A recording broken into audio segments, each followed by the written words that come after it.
이로 말미암아 주 예수 안에서 너희 믿음과 모든 성도를 향한 사랑을 나도 듣고 내가 기도할 때에 기억하며 너희로 말미암아 감사하기를 그치지 아니하고 우리 주 예수 그리스도의 하나님 영광의 아버지께서 지혜와 계시의 영을 너희에게 주사 하나님을 알게 하시고 너희 마음의 눈을 밝히사 그의 부르심의 소망이 무엇이며 성도 안에서 그 기업의 영광의 풍성함이 무엇이며 그의 힘의 위력으로 역사하심을 따라 믿는 우리에게 베푸신 능력의 지극히 크심이 어떠한 것을 너희로 알게 하시기를 구하노라. 그의 능력이 그리스도 안에서 역사하사 죽은 자들 가운데서 다시 살리시고 하늘에서 자기의 오른편에 앉히사 모든 통치와 권세와 능력과 주권과 이 세상뿐 아니라 오는 세상에 일컫는 모든 이름 위에 뛰어나게 하시고 또 만물을 그의 발 아래에 복종하게 하시고 그를 만물 위에 교회의 머리로 삼으셨느니라. 교회는 그의 몸이니 만물 안에서 만물을 충만하게 하시는 이의 충만함이니라. 아멘. 에베소 교회는 바울이 가장 오랫동안 사역한 교회였습니다. 다른 교회보다 아마 훨씬 애정이 많았을 것 같습니다. 사도행전 19장에 보면 바울이 에베소에 있을 때 있었던 일들이 소개가 됩니다.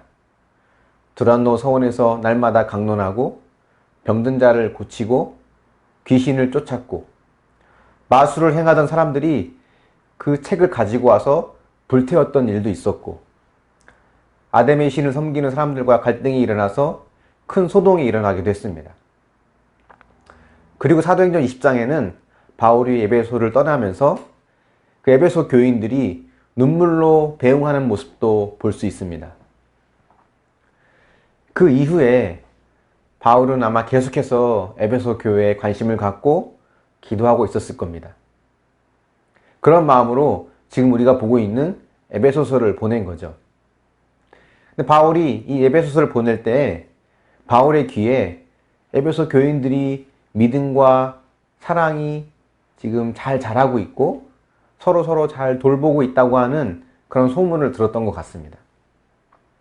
오늘 말씀 15절에 보니까 이로 말미암아 주 예수 안에서 너희 믿음과 모든 형도를 향한 사랑을 나도 들었다라고 합니다. 바울이 참 얼마나 기뻤을까 이런 생각을 해보게 됩니다. 그러니까 목회자에게 가장 큰 기쁨이라고 한다면 그런 소식을 듣는 게 아닐까요? 자신은 그곳을 떠났지만 남아있는 그들이 여전히 믿음이 자라고 있고 서로를 아끼고 사랑하고 있다는 소식을 들을 때 가장 행복할 것 같습니다. 그러니 바울의 입장에서 보면 저절로 그들을 위한 기도가 나오게 되죠. 그래서 바울은 그 뒤에 이어서 내가 너희를 위해서 이렇게 기도한다 라고 이야기를 하고 있습니다. 바울이 한 기도는 첫 번째는 이겁니다. 지혜와 계시의 영을 주셔서 하나님을 알게 하여 주시옵소서. 단순히 설교 좀 듣고 말씀 좀 묵상하고 간증을 듣고 해서 하나님에 대해서 아는 것이 아니라 하나님의 특별한 능력과 은혜로 더 깊이 있게 하나님을 경험할 수 있기를 기도하고 있는 겁니다. 근데 우리가 신앙생활을 하면서 가장 많이 하는 착각 중에 하나는 나는 하나님에 대해서 충분히 알고 있다고 생각하는 겁니다. 하나님이 어떤 분이고 그분이 어떤 일을 행하셨는지 한번 설명해 보라고 하면 몇 분 정도 할 수 있을까요? 1시간, 2시간 할 수 있을까요? 정말 내가 만난 하나님을 소개할까요? 아니면 다른 사람이 만난 하나님? 성경 속에 기록된 하나님만을 소개하고 있지 않을까요? 저도 여러분이 하나님을 더 알게 되기를 기도합니다. 그리고 하나님을 알기를 더 사모하기를 또한 기도합니다. 하나님은 지식으로 알아지는 것뿐 아니라 물론 지식으로도 우리가 알고 배울 수 있지만 더 중요한 것은 경험되어짐으로 알아가는 것입니다. 우리 말씀을 묵상하고 때로는 내가 하기 싫은 것을 행하는 적용을 하면서 하나님을 만나고 하나님을 경험함으로 알아가야 합니다. 두 번째 바울의 기도 제목은 이겁니다.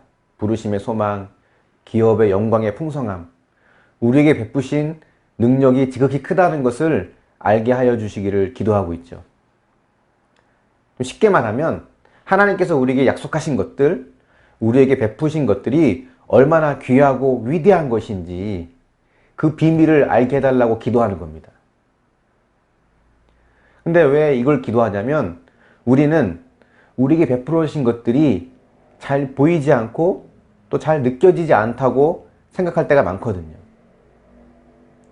그래서 때로는 하나님 없이 형통하고 성공하는 사람들을 보면 부러워할 때가 있습니다. 내 생각과 계획대로 되지 않으면 나는 불행하다거나 또 하나님의 사랑을 받지 못하고 있다라고 생각할 때도 있죠. 그러나 내 형편과 처지가 힘들고 어렵다 해도 그 속에서 나를 부르시고 나와 함께 하시는 그 은혜가 형언할 수 없을 만큼 크다고 하는 것을 우리는 인정할 수 있어야 합니다. 지금 내게 허락하신 환경은 나를 만나주시기 위해서 하나님께서 세팅해 놓은 최고의 환경이라는 거예요.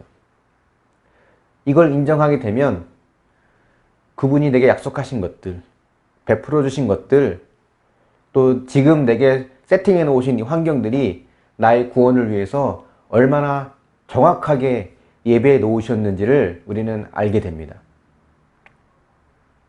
저는 바울의 기도가 우리를 향한 또한 기도가 될 수 있기를 소망합니다. 저는 가끔 오늘 본문에 나오는 이 기도의 내용을 저의 이름을 넣어서 기도할 때도 있어요.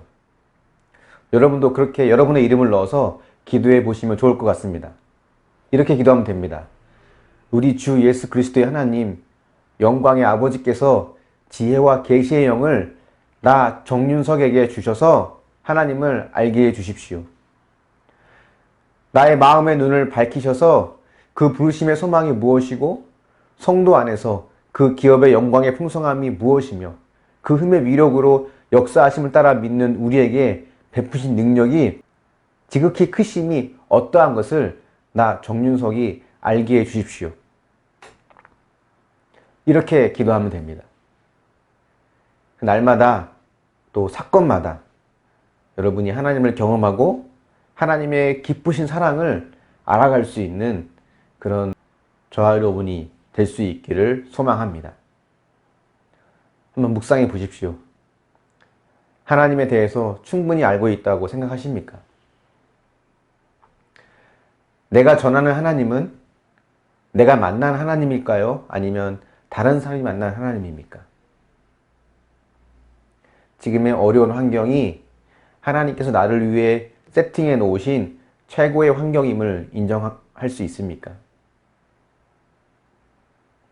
우리가 오늘 이 말씀을 또 묵상하고 또 이 질문들을 생각하시면서 이 바울의 이 기도, 하나님을 알아가길 소망하는 기도, 또 하나님 내게 베푸신 것들이 얼마나 위대하고 크고 놀라운 것인지를 깨닫고 알아가길 원하는 이 바울의 기도가 우리의 기도가 되고 또 우리에게 응답되어지는 그런 하루가 될 수 있기를 예수님의 이름으로 축원합니다. 기도하겠습니다. 사랑의 하나님, 우리가 하나님을 더 깊이 알아가길 원합니다. 신앙생활을 오래 하고 또 직분을 받고 많은 것을 들었지만 어쩌면 우리가 알고 있는, 내가 알고 있는 하나님은 내가 만난 하나님이 아니라 다른 사람을 통해 들은 하나님, 책을 통해, 지식을 통해 들은 하나님일 수 있습니다. 주님, 이제는 내가 그 하나님을 경험하길 원합니다. 하나님을 깊이 알길 원합니다. 우리에게 지혜와 계시의 영을 주셔서 하나님을 더 깊이 알아가게 하여 주시고 하나님께서 내게 베푸신 놀라운 그런 환경들과 또 구원의 은혜가 얼마나 귀하고 복되고 아름다운 것인지를 더 깊이 알아갈 수 있도록 인도하여 주시옵소서. 하나님 없는 형통함을 부러워하지 않게 하여 주시고, 때론 열악한 환경이라 할지라도 지금의 이 환경이 하나님께서 나를 위해 베푸신 최고의 환경임을 기억하고 그 안에서 감사함으로 하나님과 동행할 수 있도록 도우시고 인도하여 주시옵소서. 오늘 하루도 말씀 안에서 힘있게 승리하게 하여 주시고 이 말씀을 힘입어서 한 주간도 이겨나갈 수 있도록 승리할 수 있도록 인도하여 주시옵소서. 감사드리며 예수님의 이름으로 기도합니다. 아멘.